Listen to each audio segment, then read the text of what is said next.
પાલિકાના 2026-27ના રિવાઇઝ બજેટને લઈને શહેરમાં રાજકીય માહોલ ગરમાયો છે. કોંગ્રેસે બજેટને ઢાક કે તીન પાત સમાન ગણાવી તેની કટકી ટીકા કરી છે.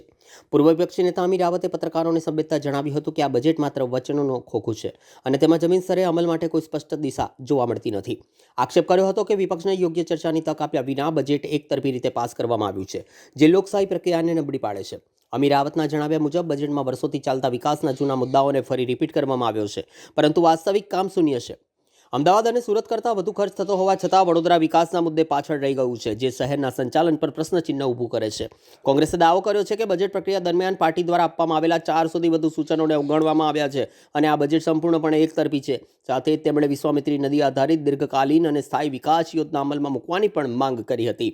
કોંગ્રેસે ચેતવણી આપી છે કે શહેરના હિતમાં મુદ્દાઓને અવગણવામાં આવશે તો આગામી સમયમાં લોકશાહી રીતે વિરોધ વધુ તેજ બનાવાશે. બહુ અફસોસની વાત છે, કોઈ બી વિપક્ષના અવાજ સાંભળ્યા, સજેશન સાંભળ્યા વગર, અમને કોઈ બજેટની ચર્ચા કર્યા વગર તમામ ઓપોઝિશનને સસ્પેન્ડ કરી બહુમતીના જોરે ભારતીય જનતા પાર્ટીએ આ બજેટ પાસ કર્યું. કોકના ઈશારે આ થયું એવું અમને લાગે છે. ભારતીય જનતા પાર્ટી આવનાર ચૂંટણીમાં જે 15,000 કરોડના કામોની ચોપડીમાં કામો મૂક્યા છે, જેમાંથી હાર્ડલી 1,300 કરોડના કામ પૂર્ણ કરવાની છે, એનો પ્રચાર કરીને ચૂંટણી જીતવાની જે આકાંક્ષાઓ સેવી રહી છે એ ક્યાંક કળળભૂષ ના થઈ જાય અમારા કહેવાથી. એટલે કદાચ આ બજેટ પર અમારી પ્રતિક્રિયા આપવા માટે ને અમને સાંભળવા એ લોકો તૈયાર નથી. પણ હકીકતમાં બજેટ ઢાક કે તીન પાત, વહી રાગ વહી ડફલી, એટલે કે જે જૂના વાયદાઓ હતા એના એ જ નવા પેકેજમાં રિપીટ કર્યા છે. એમાં કશું જ નવું નથી. વર્ષોથી જે પોલિસીસની વાત કરે છે, parking policy, street vendor policy, એ જ પોલિસીની વાતો દર વર્ષની જેમ આ વર્ષે બી 7,600 કરોડનું બજેટ. હકીકતમાં વિકાસના કામો 1,300-1,400 કરોડના થશે. પ્લાનિંગ જે બી કર્યું હોય, છેલ્લા 2 વર્ષથી કોર્પોરેશન ડેફિસિટમાં ચાલી રહી છે. 24-25માં 90 કરોડની ડેફિસિટ હતી. 25-26માં રેવન્યુ આવક સામે રેવન્યુ ખર્ચ વધારે છે, 200 કરોડનો ડિફરન્સ આવે છે.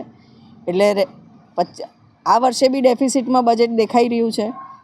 અને આવતા વર્ષે જે પ્લાનિંગ કર્યું છે એમાં તો કમિશનરે પોતે જ કહ્યું છે કે જો પ્રોવાઇડેડ ગ્રાન્ટ્સ સરકારમાંથી વધારે આવશે તો આ એચિવેબલ છે અને એ પ્રયત્ન કરવા જોઈએ. દેટ મીન્સ હકીકતમાં કોર્પોરેશન જે પ્રોમિસીસ કરી રહી છે એ પૂરી થાય એવું આમાં દેખાતું નથી. અને આ પ્રોમિસીસ જે કરે છે આજની નથી. સ્લમ ફ્રી સિટી કરવાની વાતો 2006થી કરી રહ્યા છે. પાર્કિંગ પોલિસીની વાત 2016થી કરી રહ્યા છે. કેટલ ન્યુસન્સ પોલિસીની વાત વર્ષોથી કરે છે. એનિમલ બર્થ કંટ્રોલનો તો કામ વર્ષોથી કરે છે. ખાલી પોલિસીસ કરીને જો શહેરનો વિકાસ થવાનો હોય અને એટ વિઝન 2047ની જે વાત કરે છે, વિકસિત વડોદરા એટ 2047, તો આના પહેલાં તમે સિટી ડેવલપમેન્ટ પ્લાન બનાવ્યો, સ્માર્ટ સિટીનો પ્રોજેક્ટ આપ્યો, એના પર પ્રચાર કર્યો, વિશ્વામિત્રી રિવરફ્રન્ટ ડેવલપમેન્ટની વાત કરી, એના પર પ્રચાર કર્યો, વિઝન 2020 આપ્યું, ગોલ્ડન ગોલ્સ આપ્યા. 2018માં તમે 15 ટાર્ગેટેડ સ્પેસિફિક 4 વર્ષના ગોલ્સ આપેલા અને એ ગોલ્સ અંતર્ગત તમે વડોદરાને સ્લમ ફ્રી બનાવવાની વાતો કરી, 24/7 પાણી આપવાની વાતો કરી, ડ્રેનેજની વાત, 100% એફ્લુઅન્ટ ટ્રીટમેન્ટની વાત કરી, સેગ્રીગેશનની વાત કરી. આમાંથી કશું જ એચીવ થયું નથી અને એના એ જ વાયદા આ ચોપડીમાં ફરીથી રિપીટ થયા છે. અને આના પ્રમાણે ફરી માર્કેટિંગની વાતો થઈ છે. વિશ્વામિત્રીના પૂરની વાત કરીએ તો વિશ્વામિત્રીમાં જે આઉટલે હોવો જોઈએ 1200 કરોડ સરકારે પ્રોમિસ કરી હતી, એ આઉટલે કશે દેખાતો નથી. ફક્ત 160 કરોડના પ્લાન છે. એ બી પાછા નદી પહોળીને ઊંડી કરવો. ગત વર્ષે બી આ જ કામ કરેલું ને એ કામમાં તમને ખબર છે ફક્ત ભ્રષ્ટાચારના આક્ષેપો થયા. માલે તો ગોજારના ફાર્મ હાઉસોમાં માટી પહોંચી ફ્રી ઓફ કોસ્ટ. અને આ વર્ષે સેમ પ્રોમિસ રિપીટ થઈ છે. જે પ્રપોઝલ બનાવ્યો હતો વિશ્વામિત્રીનું, એનું 3300 કરોડનું, એનું શું સ્ટેટસ છે એની કોઈ ઉલ્લેખ આ બજેટમાં નથી. એટલે દર વર્ષે નવી વાતો, નવી વિઝન, નવા ડોક્યુમેન્ટ અને એની એ જ વાતો એકચ્યુઅલી એચીવ કશી નથી કરતા. સ્લમ ફ્રીની વાતો કરીને ફરી 10,000 મકાન બનાવવાની વાત કરી. 7,200 મકાન બનેલા તમારા કોઈ લેવા રેડી નથી એ રીતના સ્ટેટસના પડ્યા છે.